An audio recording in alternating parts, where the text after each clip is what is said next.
शहरियत तरमीमी कानून पर मरकजी सरकार का अपोजिशन पर तीखा हमला। वजीर कानून रविशंकर प्रसाद ने कहा, कांग्रेस लोगों को ना करे गुमराह। साबिक वजीर आजम मनमोहन सिंह ने भी की थी पनाह गुज़ीनों को शहरियत देने की वकालत। वजीर खजाना निर्मला सीतारमण ने लॉन्च की नेशनल इंफ्रास्ट्रक्चर पाइपलाइन। बुनियादी ढांचे से जुड़े तमाम प्रोजेक्ट के निफाज और उनकी निगरानी करने में मदद करेगा मुल्क का यह पहला प्रोजेक्ट।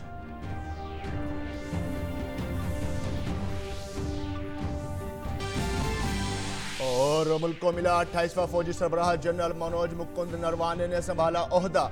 जनरल बिपिन रावत कल संभालेंगे चीफ ऑफ डिफेंस का ओहदा।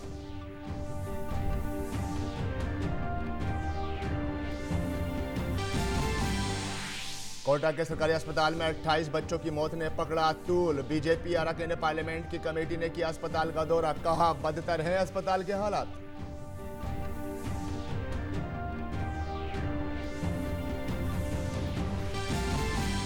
और शुमाली भारत में कड़ाके की सर्दी से थमी रफ्तार। कल रिकॉर्ड तोड़ सर्दी के बाद आज दिल्ली में कुछ राहत। जम्मू कश्मीर, हिमाचल प्रदेश, राजस्थान, पंजाब और हरियाणा समेत तमाम रियासतों में सर्द लहर। और मुल्क और दुनिया भर में लोग 2019 को कह रहे हैं अलविदा। 2020 का जोरदार खैर मकदम करने की तैयारी। बाजारों में रौनक और सयाहती मकामात पर जबरदस्त भीड़।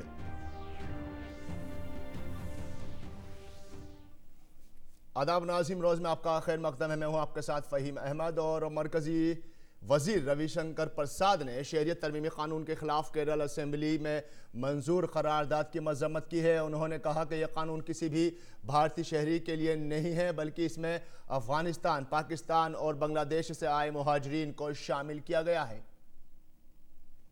It is only the parliament which has got the power to pass any law with regard to citizenship, not any assembly, including Kerala Assembly.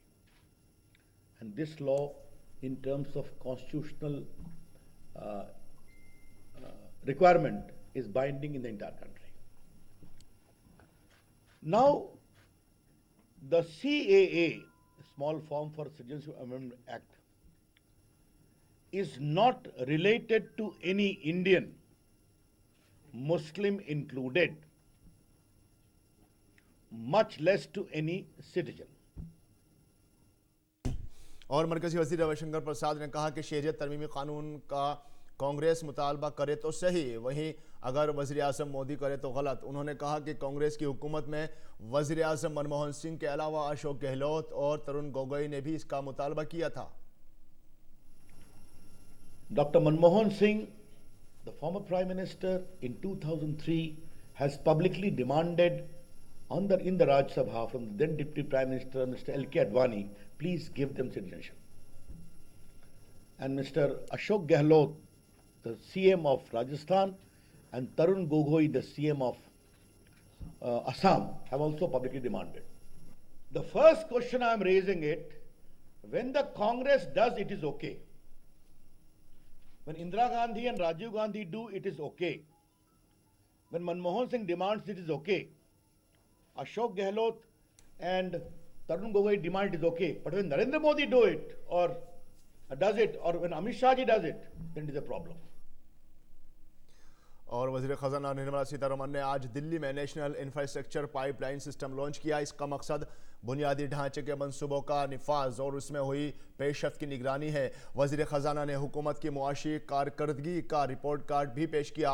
उन्होंने बताया कि बुनियादी ढांचे पर टास्क फोर्स की 70 मीटिंगें हुई हैं।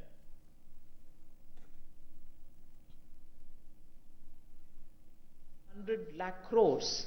Today we have a compilation of 102 lakh crores worth projects. In addition, a few more states are coming up with another 3 lakh crore worth of projects. So in all, I think we'll have about 105 lakh crore in total. And these projects spread across 22 ministries and 18 states and union territories. और 2019 के विदा होते होते आज दो बड़ी तस्वीर हमारे सामने आई हैं। आज एक तरफ जहां जनरल बिपिन रावत फौजी सरबराह के ओहदे से सुबकुदोश हो गए तो दूसरी तरफ मुल्क के 28वें फौजी सरबराह को मुकर्रर किया गया। जनरल मनोज मुकुंद नरवाने ने 28वें फौजी सरबराह के तौर पर अपना ओहदा संभाल लिया है। जनरल नरवाने सितंबर में फौज के नायब सरबराह बनने से कबल फौज की शुमाली कमान के सरबराह थे, जो चीन के साथ तकरीबन 4000 किलोमीटर लंबी सरहद की देखभाल करते थे। अपनी 37 साल मुद्दत कार में लेफ्टिनेंट जनरल नरवाने ने जम्मू कश्मीर और शुमाल मशरिक में कई अहम ओहदों पर फायज रहे। उन्होंने जम्मू कश्मीर में राष्ट्रीय राइफल्स बटालियन की कमान संभाली और मशरकी मोर्चे पर इन्फेंट्री ब्रिगेड की क़यादत की। रावत ने नेशनल वॉर मेमोरियल पहुंचकर शहीदों को खराज अकीदत पेश भी किया और बतौर फौजी सरबराह आखिरी बार परेड की सलामी ली। इस दौरान जनरल रावत ने शुमाल मशरिक व मगरिब मोर्चे पर तैनात जवानों को मुबारकबाद पेश की। उन्होंने बर्फीले इलाके में तैनात जवानों को भी मुबारकबाद पेश की और कहा कि ये अपनी जान की परवाह किए बगैर मुल्क की खिदमत में मसरूफ़ हैं। उन्होंने कहा कि अपने कुनबे को छोड़कर सरहद पर हमेशा तैनात रहते हैं।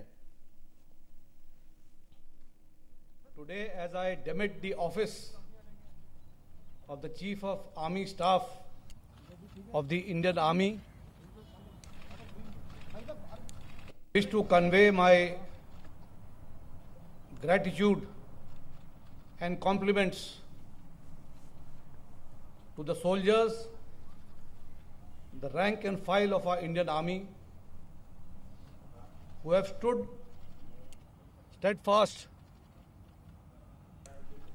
under challenging circumstances and have performed their duty in keeping with the traditions. I also wish to convey my best wishes to General Manoj Naravane,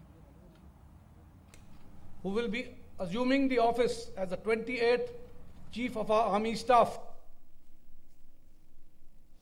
नए फौजी सरबराह जनरल M.N. नरवाने ने कहा कि दहशतगर्दी को स्टेट पॉलिसी के तौर पर इस्तेमाल करने की पॉलिसी तवील अरसे तक नहीं चल सकती है। उन्होंने यकीन दहानी कराई कि भारतीय फौज किसी भी तरह के खतरे से निपटने के लिए हमा वक्त तैयार है। As far as the neighbors are concerned, trying to use terrorism as a tool of state policy, as a way of carrying out a proxy war against us while maintaining deniability. However, this state cannot last long. We are aware that there are terrorists on the other side in various launch pads waiting to cross over, but we are fully prepared to meet this threat. We have a strong counterinsurgency and counter-terrorist grid, which we keep modifying as per the inputs that we receive, and we are fully prepared to tackle any eventuality. फौजी सरबराह ने कहा कि जम्मू कश्मीर से article 370 मनसूख किए जाने के बाद रियासत में तशद्दुद के वाक़यात में कमी दर्ज की गई है। Post the abrogation of Article 370, there has been a definite improvement in the situation on the ground. The incidents of violence, whether by the local population or the incidents of terrorist-initiated incidents, both have seen a marked decline. And this augurs very well for the population of J&K, and it is one of the steps forward towards bringing in peace and prosperity to the region. और CDS यानी chief of defence staff का ऐलान वज़ीर आज़म नरेंद्र मोदी ने इस साल 15 अगस्त को किया था। फौजी सरबराह जनरल बिपिन रावत को मुल्क का पहला चीफ ऑफ डिफेंस CDS बनने पर अमेरिका ने मुबारकबाद पेश की है।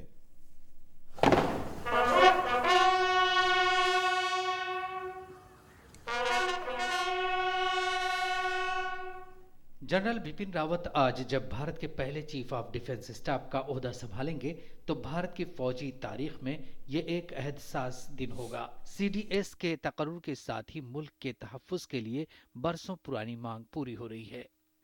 CDS की मुद्दत कार ज्यादा से ज्यादा 3 बरस या 65 बरस की उम्र तक होगी। दीगर फौजी सरबराहों की तरह ही CDS भी एक 4 स्टार जनरल ही होंगे, लेकिन वो इनमें सबसे सीनियर माने जाएंगे। CDS फौजी मामलों में हुकूमत के वाहिद मुशीर होंगे और तीनों फौजों के दरमियान मुअस्सिर तालमेल का काम करेंगे।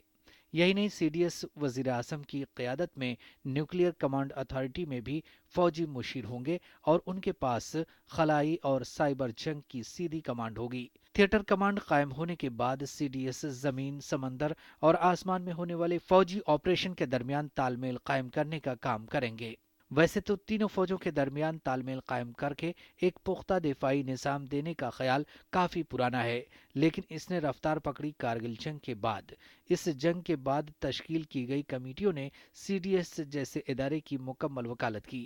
यही नहीं, आज के दौर के दिफाई ख़तरों, जिसमें साइबर वार और खलाई जंग जैसी चीज़ें भी शामिल हो गई हैं, सीडीएस जैसा इदारा तकरीबन लाजमी हो गया था।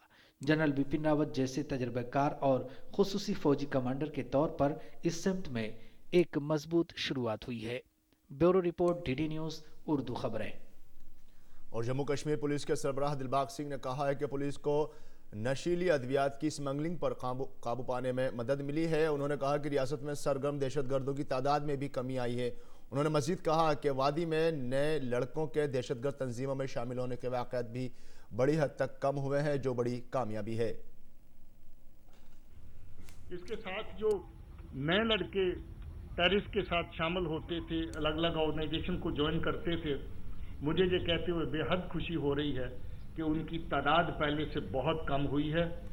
जबकि ये आंकड़ा 218 था 2018 के साल में, अब ये आंकड़ा कम होकर के सिर्फ और सिर्फ 139 रहा। के साथ जम्मू कश्मीर पुलिस ने बहुत नुमाया काम इस साल ड्रग्स के खिलाफ किया। मैं आपको बता दूं कि ड्रग्स के बहुत बड़ी तादाद में जो ड्रग पैडलर्स हैं, उनकी पीएसए के अंदर जो है वो इनकी बुकिंग हुई, पीएसए के अंदर डिटेन हुए। और वज़ीर आज़म के दफ्तर में वज़ीर ममलिकत डॉक्टर जितेंद्र सिंह ने कहा कि साल 9 में जम्मू कश्मीर की तरक्की के लिए मरकजी हुकूमत मुतअद्दिद इक़दाम करने जा रही है। उन्होंने कहा कि हुकूमत जिस तरह से शुमाल मशरिक की तरक्की के लिए खुसूसी इक़दाम करती आई है, इसी तर्ज पर जम्मू कश्मीर के लिए भी इक़दाम किए जाएंगे ताकि रियासत तरक्की की राह पर गामजन हो सके। उन्होंने कहा कि हुकूमत जल्द ही एक पेंशन अदालत भी तश्कील देगी। अभी इसी सप्ताह कुछ ही दिन के बाद 3 दिवसीय एक कार्यशाला होने वाली है, वहाँ के प्रोविंशियल ऑफिसर्स, केएस ऑफिसर्स और आईएएस ऑफिसर्स को लेकर के। उसके उपरांत वहाँ पर पेंशन अदालत का गठन होगा और बीच में पूर्वोत्तर मंत्रालय की ओर से 2 दिवसीय बैम्बू एग्जीबिशन कम वर्कशॉप, ताकि जो हमारी सक्सेस स्टोरीज़ हैं पूर्वोत्तर की, हालांकि पूर्वोत्तर की कठिनाइयाँ कुछ और अधिक दुश्वार हैं जम्मू कश्मीर की तुलना में, for reasons of topography, geography, connectivity, उसके बावजूद जिस प्रकार से प्रधानमंत्री मोदी जी ने फोकस करके पूर्वोत्तर को अन्य विकसित प्रदेशों के स्तर पर लाने की एक कामयाब कोशिश की है, उसको किस प्रकार से रेप्लिकेट किया जाए और बैम्बू के माध्यम से विशेषकर उसको लेकर के भी एक जम्मू कश्मीर के लिए हमारे पास योजना है। जम्मू कश्मीर के चीफ सेक्रेटरी रोहित कंसल ने आज बताया कि जम्मू कश्मीर के तमाम तर सरकारी दफातर में ब्रॉडबैंड और एसएमएस खिदमात बहाल रहेंगी। उन्होंने कहा कि कश्मीर में 31 दिसंबर की निस्फ शब से तमाम सरकारी अस्पतालों में इंटरनेट खिदमात और सभी मोबाइल फ़ोन पर एसएमएस खिदमात भी बहाल कर दी जाएंगी। It has now been decided to further carry the process on, and from the midnight of today, December 31, 2019, SMS services on mobile phones will be fully restored throughout the Valley of Kashmir. Carrying further the process, it has been decided to restore internet connectivity to all government hospitals with effect from midnight December 31, 2019. और भारत 2022 में एक और चंद्रयान खला में रवाना करेगा। अपनी वजारत के कामकाज से मुतालिक तफसीलात का तज़किरा करते हुए वज़ीर आज़म के दफ्तर में वज़ीर ममलिकत डॉक्टर जितेंद्र सिंह ने कहा कि भारत जल्द ही खला में मुसाफिर भेजेगा। उन्होंने कहा कि शुमाली भारत का पहला जौहरी प्लांट हरियाणा के गोरखपुर में कायम किया जा रहा है, जो राजधानी दिल्ली के क़ुर्बो जवार में है। आज देखिए हमारा स्मार्ट सिटी प्रोग्राम जो है हाउसिंग में आ गया, is largely being benefited by space technology. railway unmanned crossings. We had a sitting in the railway ministry, they were amazed. हमने कहा आपके एक्सीडेंट हो रहे हैं, we have a remedy for that. Using space technology, you can predict an obstructing object 20 kilometer away. You can avoid all these accidents which are happening on account of fog, etc., etc. इसी तरह से soil का health card आपका शुरू हो गया. Telemedicine तो all of you know is in a huge way. Tele education in a huge way north east में अब शुरू हुआ. जियो MNREGA, this has led to check on the pilferages, and northeast we have also started using space technology to procure utilization certificate. नहीं तो पहले क्या होता था, पुल कहीं बना, चित्र कहीं, और पैसे कोई ले गया. तो अब it's all real time basis. रिहाइश और शहरी तरक्यात के वजीर हरदीप सिंह पुरी ने गैर मंजूर शुदा कॉलोनियों के मामले पर कहा है कि वज़ीर आज़म मोदी का मंसूबा था कि जहां झुग्गी है वहीं मकान हो. हरदीप सिंह पुरी ने कहा कि इस मंसूबे के तहत अब तक 1 करोड़ घरों को मंजूरी दे दी गई है. पहले इस सिलसिले में बनी कमेटी के मुताबिक गैर मंजूर शुदा कॉलोनियों के लिए 1 करोड़ 3 लाख घरों की ज़रूरत थी, लेकिन अब ये तलब बढ़ गई है और अब 1 करोड़ 12 लाख नए घर बनाने होंगे. वजारत इस पर काम कर रही है. जहाँ झुग्गी वहीं मकान है, ये प्रधानमंत्री आवास योजना की 4 में से एक वर्टिकल है. इसको 4 वर्टिकल में इसको कहते हैं इन सिटू स्लम रिहेबिलिटेशन. तो प्रधानमंत्री आवास योजना की शुरुआत हुई थी जून 2015 में. उस समय प्रधानमंत्री जी ने कहा था कि हमारा एक सपना है, संकल्प है कि 2022 तक every Indian must have a home no matter where he और शी लिव्स, और उस घर का title should be in the name of the lady of the house. हमने 1 करोड़ का जो आंकड़ा है वो ऑलरेडी पास कर लिया है. तो 1 करोड़ सैंक्शन हो गए हैं, 1 crore 3 lakh to be exact. पर मीनवाइल ये डिमांड बढ़ी है और अब हमारी जो रिवाइज डिमांड असेसमेंट है वो है 1 करोड़ 12 लाख. और शहरी आबादी के वजीर हरदीप सिंह पुरी ने कहा है कि एयर इंडिया सफ़े अव्वल की एयरलाइंस है, लेकिन इसमें कोई दो राय नहीं है कि इसकी निजीकारी की जाएगी. Privatization means what? Privatization means that we want to have a business entity which is doing well, but I mean on its own it could make a profit also, but if you have to pay interest on a 80,000 crore outstanding debt, so obviously no matter how much profit you make, it's not going to go towards a thing. We've learned from that experience, and it is our endeavor now that we will be issuing an expression of interest in the coming few weeks, hopefully sooner than later, and that the process of privatization will then set in. और कोटा के एक अस्पताल में गुज़िश्ता दिनों हुई बच्चों की अमवात के मसले पर बीजेपी ने राजस्थान हुकूमत को हदफ तनकीद बनाया है. बीजेपी के कारगुजार सदर जेपी नड्डा ने इस मामले की जांच के लिए अपने 4 अरकान पार्लियामेंट की एक कमेटी तश्कील दी है. पैनल से 3 दिन के अंदर अपनी रिपोर्ट सौंपने को कहा गया है. इसी दरमियान बच्चों के हुकूक को तहफ़्फ़ुज़ के कौमी कमीशन ने कोटा में वाक़ एक सरकारी अस्पताल में कुछ दिनों के अंदर कई बच्चों की मौत होने के मामले में रियासत के महकमा तिब्बी तालीम को वजह बताओ नोटिस जारी किया है. साथ ही ज़िले के CMO को भी तलब किया गया है.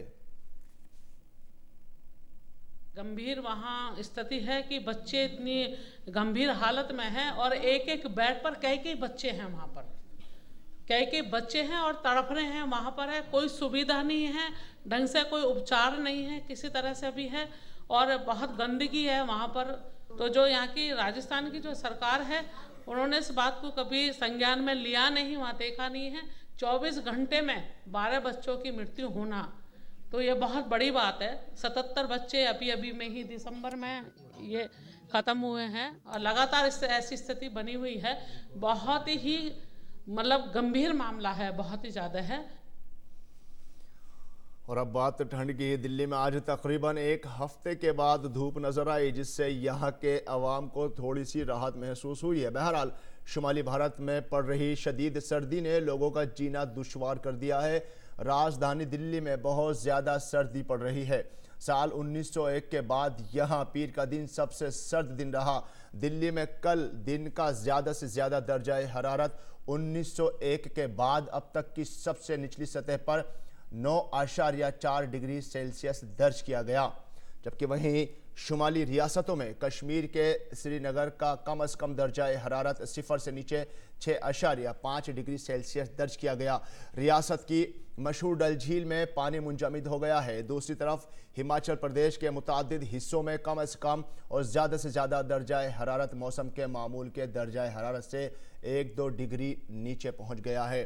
महकमा मौसमियात की पेशगोई के मुताबिक राजस्थान के कुछ इलाकों में सर्द लहरों का कहर जारी रहेगा, जबकि पंजाब, हरियाणा, दिल्ली, उत्तर प्रदेश और बिहार के ज़्यादातर इलाकों में आज और बुध को दिन के दर्जाए हरारत में गिरावट के सबब सर्दी रहेगी।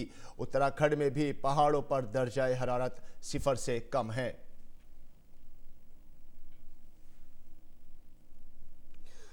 दिल्ली एनसीआर में हड्डियों में सरहन पैदा कर देने वाली ठंड पड़ रही है, जिससे लोगों का हाल बेहाल है। सड़कों पर रात गुजारने वाले बेसहारा लोगों पर ये सर्दी और सितम ढा रही है। ऐसे लोगों की मदद के लिए राजधानी दिल्ली में रैन बसेरों का इंतजाम किया गया है। हमारे नुमाइंदे ने ऐसे रैन बसेरों में जाकर लोगों से उनका हाल दरियाफ्त किया। दिल्ली एनसीआर में इन दिनों कड़ाके की सर्दी पड़ रही है। शीत लहर का प्रकोप जारी है। लोग सर्दी से बचने के लिए आप देख सकते हैं किस तरह से यहाँ पर हाथ सेकते नजर आ रहे हैं। कुछ लोग हमारे साथ हैं, बात करते हैं। इस सर्दी में बचने के लिए क्या कर रहे हैं आप? सर जी यही देखो, नाग जला के कर रहे हैं, सेक रहे, अपन जीवन काट रहे हैं, यही कर रहे हैं। अमीर लोग तो मतलब हीटर वगैरह सेक के मतलब अपना काम चला लेंगे। गरीब लोग क्या करेंगे, लक्कर वक्कर अपना जैसे मर्जी तैसे गुजारा कर रहे हैं। आप यहाँ देख सकते हैं किस तरह से लोग सर्दी से बचने के लिए रैन बसेरों का सहारा ले रहे हैं। जिनकी छत नहीं है उनको रैन बसेरा कहीं ना कहीं मदद पहुंचा रहा है। इस सर्दी से बचने के लिए कुछ लोग यहाँ पर सोए हुए हैं, उनसे बात करने की कोशिश करते हैं। क्या कहेंगे सर, सर्दी कितनी ज़्यादा है? सर्दी वैसे बहुत ज़्यादा पड़ रही है, ठंड के मारे बहुत ज़्यादा बुरा हाल है। बाहर कोहरा पड़ रहा है। यहाँ पे फैसिलिटी जो है बहुत अच्छी फैसिलिटी मिल रही है। यहाँ पे हमारे को चाय से लेके खाने तक की सारी फैसिलिटी अवेलेबल कर रखी है हमारे पास। दिल्ली सरकार की तरफ से यहाँ पर हर व्यक्ति के लिए अनलिमिटेड कंबल हैं, वो 2, 3, 4 जो भी ओढ़ना चाहता है। गद्दे हैं, चादर है, पिलो है।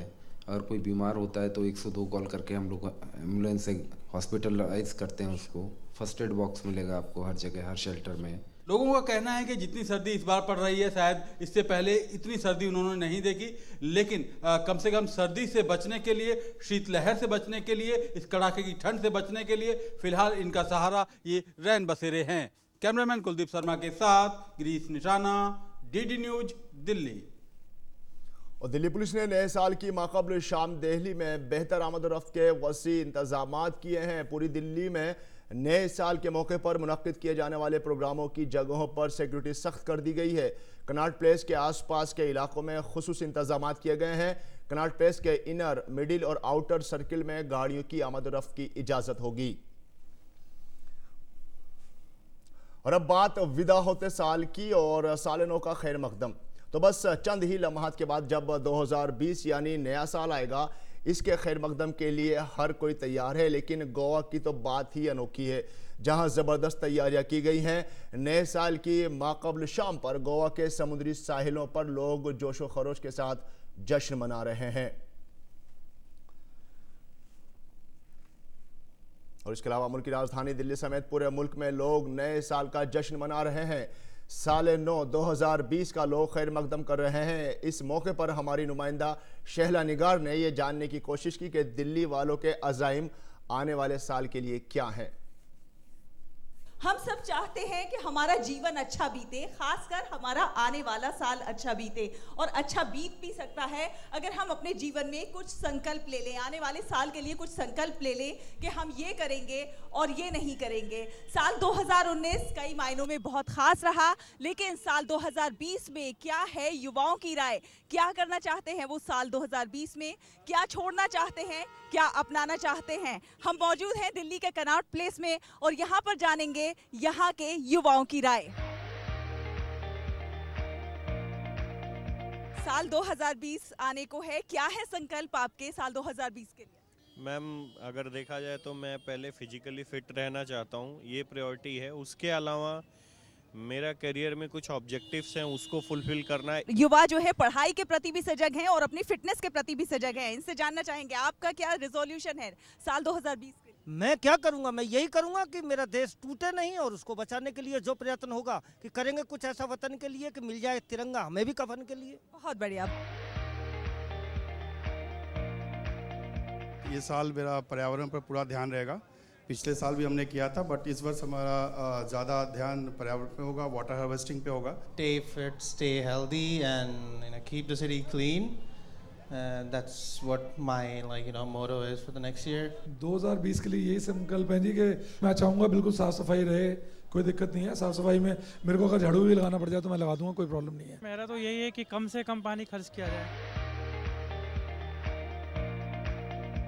इस बार YouTube पे मैं वीडियोस अच्छी बनाऊंगा, थोड़ा अपना करियर बनाना है और पढ़ाई भी करनी है साथ के साथ। मैं फिट रहूंगा, एकदम पतला, किसी के बारे में गलत नहीं बोलना कभी भी। पेड़ लगाएंगे, पानी बचाएंगे, प्लास्टिक कम यूज करना, पानी को सेव करना और ट्रीज लगाना, वो बहुत इम्पोर्टेंट है। हम सफाई का ध्यान रखेंगे, जहाँ कूड़ा कचरा होगा जो फेंकेंगे उनको मना करेंगे कि ना फैलाएं कूड़ा वगैरह। कुछ तो ऐसा करना चाहती हूँ जिससे प्राउड फील करवाऊँ, not only my parents, my love, but also to my country. सबसे पहले तो वुमेन सिक्योरिटी की बहुत आवश्यकता है, एम्पावरमेंट की बहुत आवश्यकता है। मेरा संकल्प है कि सारी गंदगी हट जाए देश से और साफ सफाई रहे देश में। ये नया साल सभी के लिए शुभ हो, मंगलमय हो, इसी कामना के साथ बहुत सारे लोग बहुत सारे संकल्प ले रहे हैं। नई दिल्ली के कनॉट प्लेस से अपने कैमरा पर्सन आलोक गुप्ता के साथ मैं शहला निगार, डीडी न्यूज के लिए।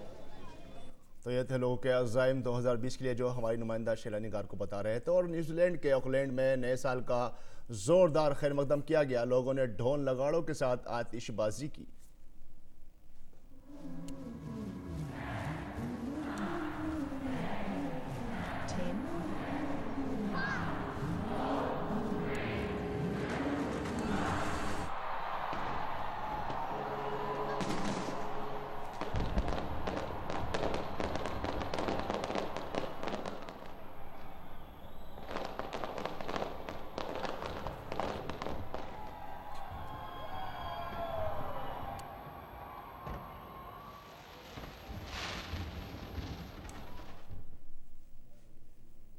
और ऑस्ट्रेलिया में नए साल का शानदार खैर मकदम किया गया। लोगों ने आतिशबाजी करके नए साल का खैर मकदम किया।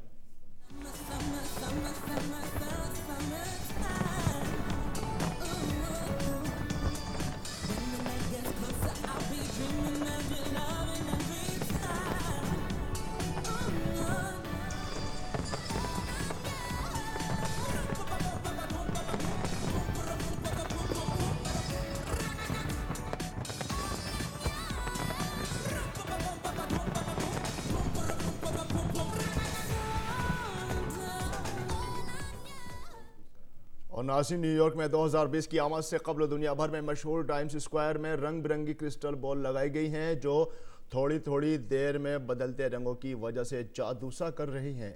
आप भी देखिए दिलकश नज़ारा।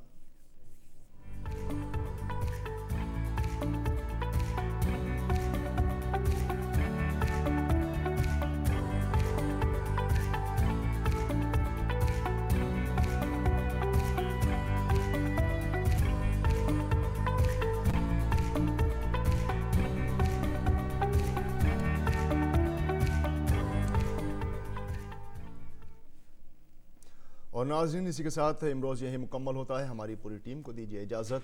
आदाब।